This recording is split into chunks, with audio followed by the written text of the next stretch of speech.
Hello and welcome to another SkyCiv tutorial. My name is Johnny and today I'll be walking you through the command console in our brand new software CloudCAD. Now this is really beneficial for new users as you don't have to cycle through your toolbar or your search menus when looking for tools. You can simply come down here and open the command console and you begin typing in and searching for a tool. So I want to start drawing some lines on my canvas. I'm going to type in line.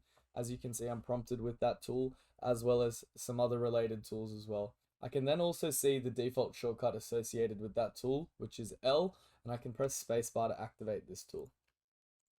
Now that I press spacebar, my tool is active and I'm drawing on my canvas. To bring up the command console and launch another command, I am just typing once again. I'm typing in for the rectangle tool, and then I'm pressing spacebar to activate.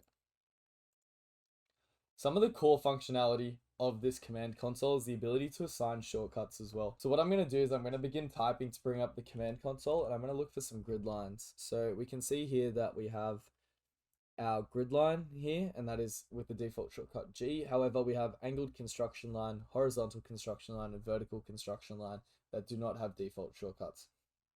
So we're going to go vertical construction line here and we're going to assign VL to this shortcut. Now that that is entered, vertical construction line now has the default shortcut VL. So now I'm typing in VL, pressing spacebar to activate the tool, and I'm placing my vertical construction.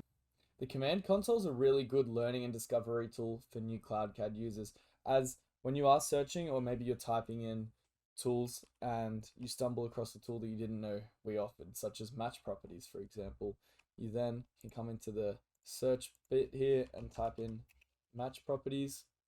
You then get the detailed instructions of how to use the tool, and if you also can't find it as well, you can click it and then you can see it flashing over here. Now that's how you use the command line in our brand new software CloudCAD.